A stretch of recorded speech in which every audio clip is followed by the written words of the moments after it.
Nityanandam. Before we begin the Pratyaksha Paduka Puja, we request everyone to declare the following declarations with integrity and authenticity. If you agree to the following declarations, please say yes loudly. I authentically cognize, which is internally process, understand and declare the truth that the cosmic energy exists. I authentically cognize, which is internally process, understand and declare the truth that His Divine Holiness Swamiji is the Chinmaya Vigraha, the embodiment and the representation of that very cosmic energy.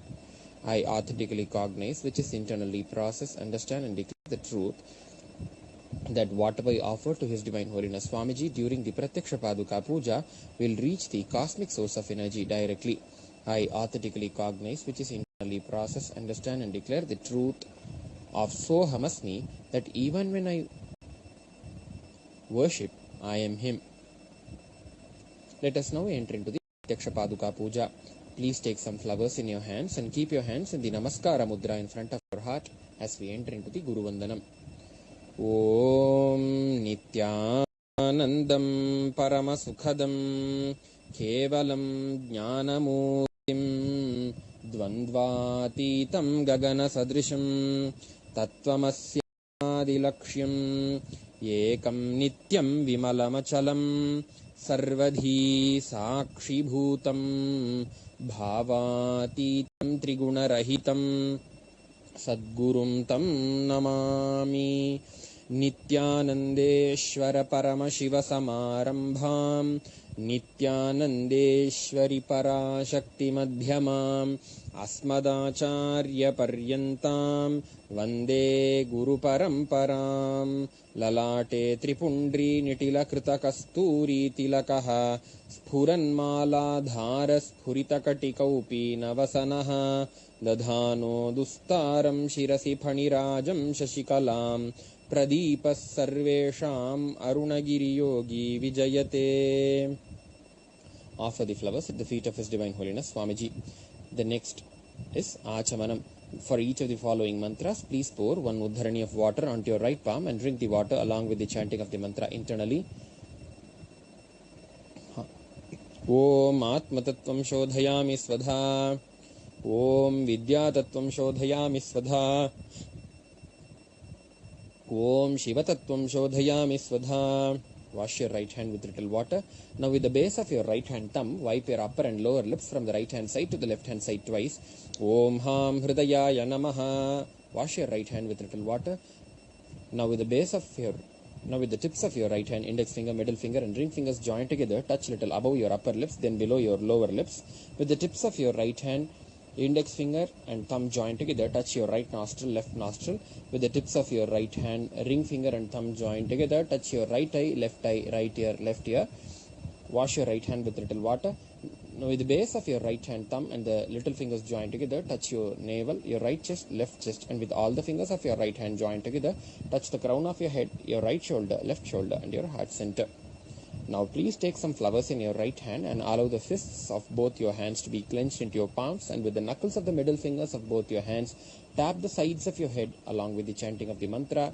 Shuklam Baradharam Vishnum Shashivarnam Chaturbhujam Prasannavadanam Dhyayet Sarva Vignopashantaye. The next is Pranayama.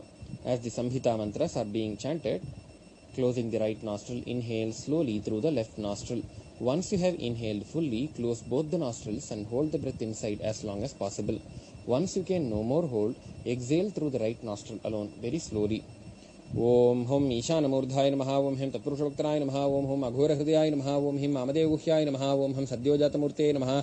Om Ham Hridayaya Namaha. Om Him Shirase Namaha. Om Hum Shikhaya Namaha. Om Him Kavachaya Namaha. Om Hum Netrebhyo Namaha. Om Hastraya Namaha. Om Hum Ishanamurdhaya Namaha. Om Him Tatpurushavaktaraaya Namaha. Om Hum Aghora Hridayaya Namaha. Om Him Amadevuhyaya Namaha. Om Hum Sadyojatamurte Namaha. Om Ham Hridayaya Namaha. Om Him Shirase Namaha. Om Hum Shikhaya Namaha. Om Him Kavachaya Namaha. Om Hum Netrebhyo Namaha. Om Hastraya Namaha. Om Hum Ishanamurdhaya Namaha. Om Him Tatpurushavaktaraaya Namaha. Om Hum Aghora Hridayaya Namaha. Om Him Amadevuhyaya Namaha. Om Hum Sadyojatamurte Namaha. Om Ham Hridayaya Namaha. Om Him Shirase Namaha. Om Hum Shikhaya Namaha. Om Him Kavachaya Namaha. Om Hum Netrebhyo Namaha. Om Hastraya Namaha. Now touch your right ear with your right hand once. Now keep the flowers on your left palm and close it with your right hand, and keep both your hands on the right thigh and sitting with your head, neck, spine in a straight line. Create the conscious will to enter into this experience of Pratyaksha Paduka Puja. Om Mamopatta Samasta Duritakshayadvara Bhagavat Shri Nityananda Paramashiva Prityartham Shri Nityanandeshwari Parashakti Sameta Shri Nityanandeshwara Paramashiva Prityarthancha Shubhe Shobhane Muhurte Adya Brahmanaha Dvitiya Parardhe Shri Shvetavaraha Kalpe वैवस्वतमन्वन्तरे अष्टाविंशतितमे नित्ययुगे प्रथमे पादे जम्बूद्वीपे भारतवर्षे भरतखण्डे मेरोः दक्षिणे पार्श्वे शकाब्दे अस्मिन् वर्तमाने व्यवहारिके प्रभवादीनां षष्ट्याः संवत्सराणां मध्ये विकारिनाम संवत्सरे उत्तरायणे लक्ष्मीवेङ्कटेश्वर ऋतौ मीनमासे शुभपक्षे शुभतिथौ शुभवासरयुक्तायां शुभनक्षत्र शुभयोग शुभकर्ण एवं गुण विशेषण विशिष्टायाम् अस्यां शुभतिथौ श्री कैलासोन्नतद्वादशान्तश्यामलापीठारूढ श्री मीनाक्षि सुन्दरेश्वराभिन्नस्वरूप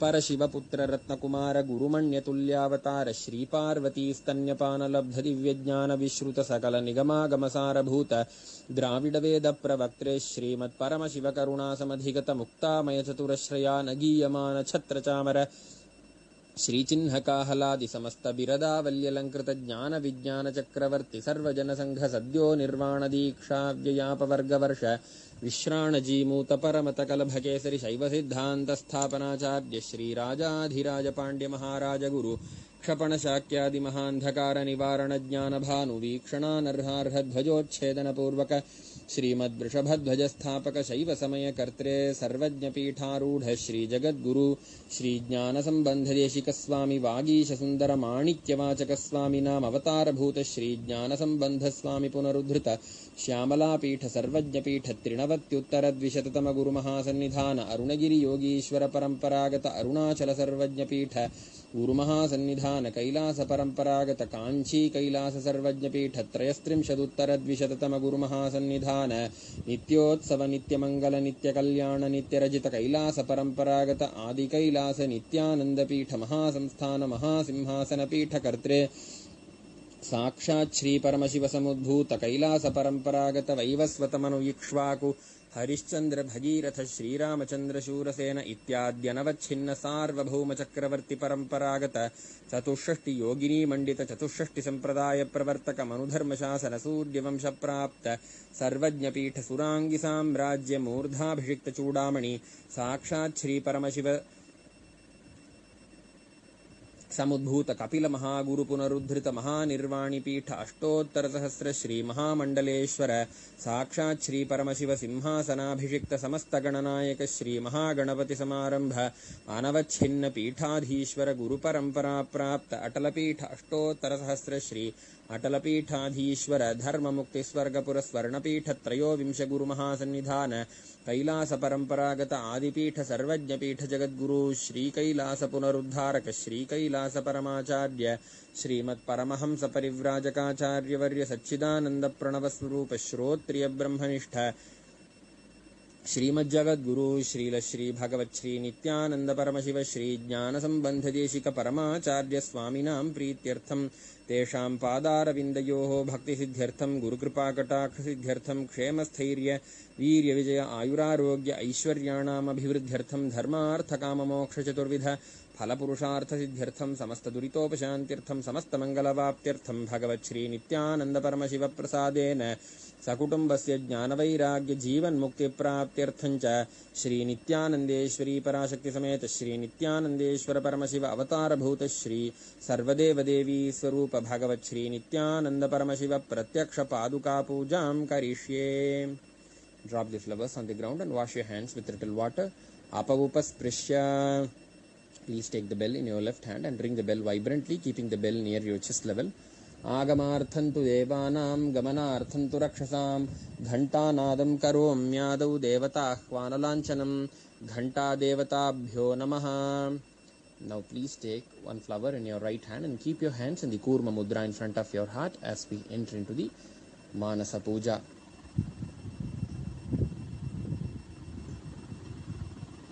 Om हृत्पद्ममासनं दद्यात् सहस्रारच्युतामृतैः पाद्यं चरणयोर्दद्यात् मनस्तु अर्घ्यं निवेदयेत् तेन अमृतेन आचमनीयं स्नानीयं तेन च स्मृतम् आकाशतत्त्वं वस्त्रं स्यात् गन्धस्याद्गन्धतत्त्वकं चित्तं प्रकल्पयेत् पुष्पं धूपं प्राणान् प्रकल्पयेत् तेजस्तत्त्वं च दीपार्थं नैवेद्यं स्यात् सुधाम्बुधिः अनाहतध्वनिर्घण्टा वायुतत्त्वं च चामरम् सहस्रारं भवेच्छत्रं शब्दतत्त्वं च गीतकम् नृत्यमिन्द्रियकर्माणि चाञ्चल्यं मनसस्तथा सुमेखलां पद्ममालां पुष्पं नानाविधं तथा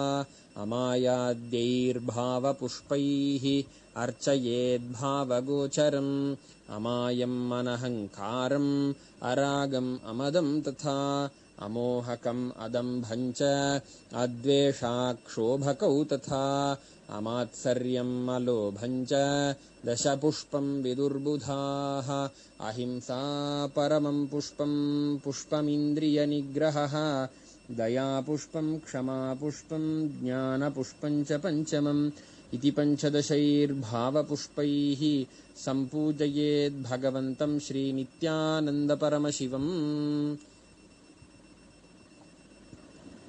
Offer the flowers at the feet of His Divine Holiness Swamiji. The next offering is Upachara Puja, the first being Asanam. Now please take some flowers in your right hand and offer the flowers at the feet of His Divine Holiness Swamiji at the end of the mantra. Om Sarvabhutantarasthaya Sarvabhutantaratmane Kalpayam Yupaveshartham Asanam Te Namo Namaha.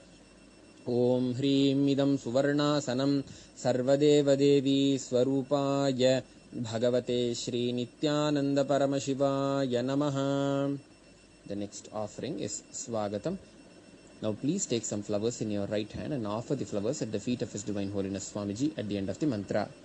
Om Shantatvat Sarvakartritvat Bhavo Paratikaranat Shiva Ukto Mahatantra Mantra Vidhis Sada Shivaha Tasmai Shivaya Gurave Vitaraga Vai Ameyatvadanantoyam Ajatvacha Prakirtitaha Yasya Darshanamichanti Deva Swabhishta Siddhaye Tasmai Te Parameshana Swagatam Swagatam Prabho Adya me saphalam janma jeevanam saphalah kriyaah swagatam yatvaya tanme tapasam phalamagatam. Om Hrim Sarvadeva Devi Swarupa Bhagavan Shri Nityananda Paramashiva Swagatam Suswagatam Te. The next offering is Padyam. Now please take one uddharani of water in your right hand and offer the water at the feet of His Divine Holiness Swamiji at the end of the mantra.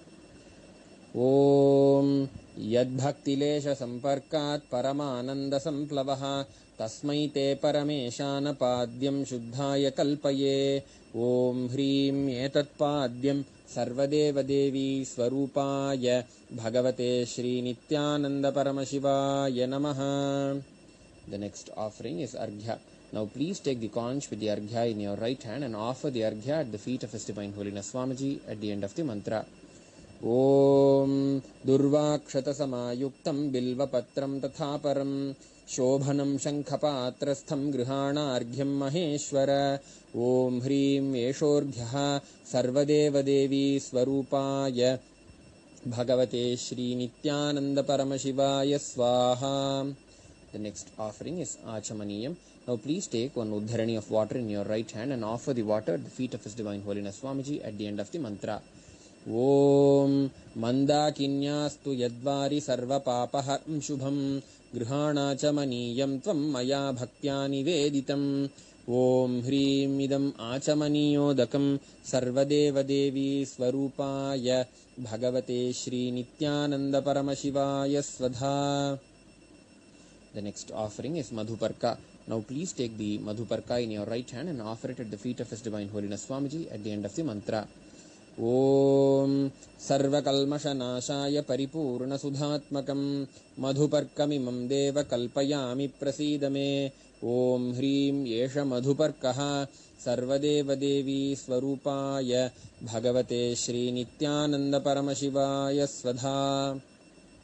The next offering is Gandha Tailam. Now please take the scented oil in your right hand and offer it at the feet of His Divine Holiness Swamiji at the end of the mantra. Om Snehang Grihana Snehena Lokanam Hitakaraka Sarvalokeshu Shuddhastvan Dadami Snehamuttamam. Om Hrim Idam Gandha Tailam Sarvadeva Devi Swarupaya Bhagavate Shri Nityananda Paramashivaya Nivedayami. The next offering is Snaniyam. Now please take one Uddharani of water in your right hand and offer the water at the feet of His Divine Holiness Swamiji at the end of the mantra, and please ring the bell with your left hand while doing so. Om Idam Sushitalam Vari Swachham Shuddham Manoharam Snanartham Te Maya Bhaktya Kalpitam Pratigrihyatam. Om Hrim Idam Snaniyodakam Sarvadevadevi Swarupaya Bhagavate Shri Nityananda Paramashivaya Nivedayami. The next offering is Vastram. Now please take the cloth offering in your right hand and offer it at the feet of His Divine Holiness Swamiji at the end of the mantra. Om Maya Chitrapatachanna Nijaguhyoru Tejase Niravarana Vijnaya Vasaste Kalpayamyaham. Om Hrim Idam Vastrottariyam Sarvadeva Devi Swarupaya Bhagavate Shri Nityananda Paramashivaya Nivedayami. The next offering is Abharanam. Now please take the jewelry in your right hand and offer it at the feet of His Divine Holiness Swamiji at the end of the mantra. Om Svabhavasundarangaya Nana Shaktyashrayayate Suvarnam Bhushanam Tubhyam Kalpayami Prasidame. Om Hrim Idam Suvarnabharanam Sarvadeva Devi Swarupaya Bhagavate Shri Nityananda Paramashivaya Nivedayami. The next offering is Gandha. Now please take the sandalwood paste in your right hand ring finger and offer it at the feet of His Divine Holiness Swamiji at the end of the mantra. Om Shariram te na janami cheshtam naiva cha maya niveditan gandhan pratigrihya vilipyatam.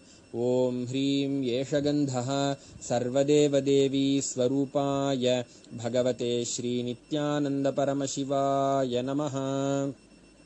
The next offering is Pushpam. Now please take some flowers smeared with sandalwood paste in your right hand and offer them at the feet of His Divine Holiness Swamiji at the end of the mantra. Om Turiyavana Sampannam Nana Gunamanoharam Ananda Saurabham Pushpam Grihyatam Idamuttamam. Om Hrim Etani Sachandana Pushpani Sarvadeva Devi Swarupaya Bhagavate Shri Nityananda Paramashivaya Vaushate. The next offering is Bilva Patram. Now please take the Bilva leaf smeared with sandalwood paste in your right hand and offer them at the feet of His Divine Holiness Swamiji at the end of the mantra. Om Amritodbhavam Shri Vriksham Shankarasya Sada Priyam Bilva Patram Prayachami Pavitram Te Sureshwara. Om Hrim Etani Sachandana Bilva Patrani Sarvadeva Devi Swarupaya Bhagavate Shri Nityananda Paramashivaya Vaushate. The next offering is Tulasi Patram. Now please take the Tulasi leaf smeared with sandalwood paste in your right hand and offer it at the feet of His Divine Holiness Swamiji at the end of the mantra. Om Namaste Bahurupaya Varadamurtaye Paramatmane Swaha. Om Hrim Idam Sachandana Tulasi Patram Sarvadeva Devi Swarupaya Bhagavate Shri Nityananda Paramashivaya Namaha. The next offering is Dhupa. Now please take the lit incense sticks in your right hand and slowly wave towards His Divine Holiness Swamiji in a clockwise manner along with the chanting of the mantra, and please ring the bell with your left hand while doing so. Om Vanaspati Sodivyo Gandhadhyassu Manoharaha Agreyas Sarva Devanam Dhupoyam Pratigrihyatam. Om Hrim Yesha Dhupaha Sarvadeva Devi Swarupaya Bhagavate Shri Nityananda Paramashivaya Namaha. The next offering is Deepa. Now please take the lit lamp in your right hand and slowly wave towards His Divine Holiness Swamiji in a clockwise manner along with the chanting of the mantra, and please ring the bell with your left hand while doing so. Om Suprakasho Mahadipah Sarvatastimirapahah Sabahyaabhyantarajyotir Deepoyam Pratigrihyatam. Om Hrim Yesha Deepah Sarvadeva Devi Swarupaya Bhagavate Shri Nityananda Paramashivaya Namaha. The next offering is Naivedyam. Now please take one Uddharani of water in your right hand and hover the water clockwise over the Naivedyam and offer it at the feet of His Divine Holiness Swamiji at the end of the mantra. Om Naivedyam Vividham Deva Sharkaradi Vinirmitam Maya Niveditam Bhaktya Grihana Parameshwara. Om Hrim Idam Sopakarana Naivedyam Sarvadeva Devi Swarupaya Bhagavate Shri Nityananda Paramashivaya Nivedayami. The next offering is Paniyam. Now please take one Uddharani of water in your right hand and offer the water at the feet of His Divine Holiness Swamiji at the end of the mantra. Om Samastadeva Devesha Sarvatriptikaram Param Akhandananda Sampurnam Grihana Jalamuttamam. Om Hrim Idam Panarthodakam Sarvadeva Devi Swarupaya Bhagavate Shri Nityananda Paramashivaya Namaha. The next offering is Punarachamaniyam. Now please take one Uddharani of water in your right hand and offer the water at the feet of His Divine Holiness Swamiji at the end of the mantra. Om Uchishtamapya Shuchirva Yasya Smaranamatrataha Shuddhimapnoti Tasmaite Punarachamaniyakam. Om Hrim Idam Punarachamaniyodakam Sarvadeva Devi Swarupaya Bhagavate Shri Nityananda Paramashivaya Swaha. The next offering is Aratrikam. Now please take the lit Arati in your right hand and slowly wave towards His Divine Holiness Swamiji in a clockwise manner along with the chanting of the mantra, and please ring the bell with your left hand while doing so.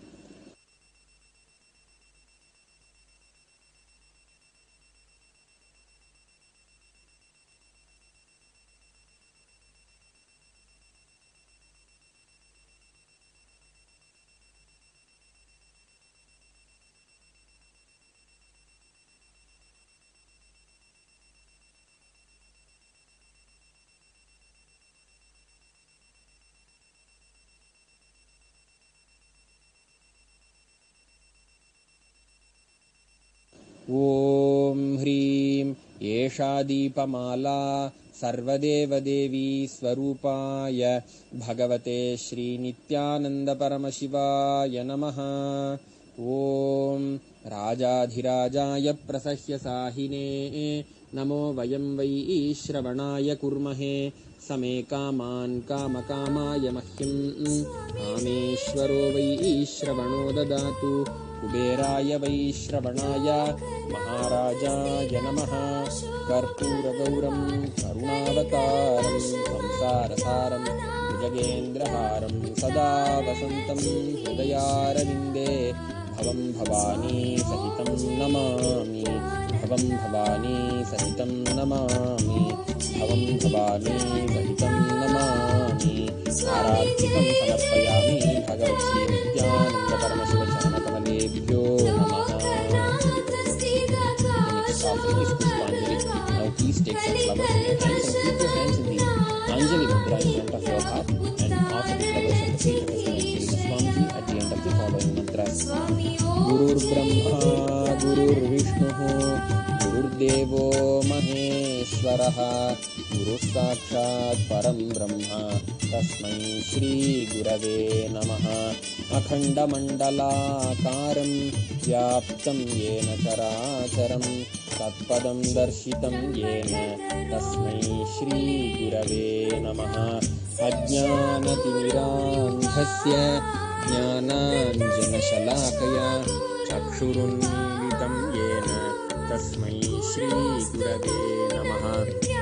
Aneka Janma Samprapta Karma Bandha Vidahine Atmajnana Pradhanena Tasmai Shri Gurave Namaha. मन्नाथ Shri जगन्नाथो मद्गुरु श्री जगद्गुरुः ममात्मा सर्वभूतात्मा तस्मै श्री गुरवे नमः। ईश्वरो गुरुरात्मेति मूर्तिभेदविभागिने व्योमवद्व्याप्तदेहाय दक्षिणामूर्तये नमः। नित्यानन्दं परमसुखदं केवलं ज्ञानमूर्तिं द्वन्द्वातीतं गगनसदृशं तत्त्वमस्यादिलक्ष्यम् एकं नित्यं विमलमचलं सर्वधी साक्षिभूतं भावातीतं त्रिगुणरहितं सद्गुरुं तं नमामि। पुष्पाञ्जलिं समर्पयामि भगवच्छ्री नित्यानन्दपरमशिवचरणकमलेभ्यो नमः। ॐ नित्यानन्दम्।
स्वामी ओम जय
शिव नित्यानन्दं शान्तं नमाम्यहम्। स्वामी जय जय नित्यानन्दम्। ॐ जय नित्यानन्द। स्वामी जय जय नित्यानन्द। लोकनाथ स्थिराकाशो भगवान् कलिकल्मषमग्नानां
जय नित्यानंद स्वामी जय जय नित्यानंद लोकनाथ स्थित काशो भगवान कलिकल्मषमग्नानां नित्य उद्धारण चिकीर्षया स्वामी ओम जय नित्यानंद ओम जय नित्यानंद स्वामी जय जय नित्यानंद लोकनाथ स्थित काशो भगवान कलिकल्मषमग्नानां नित्य उद्धारण चिकीर्षया स्वामी ओम जय नित्यानंद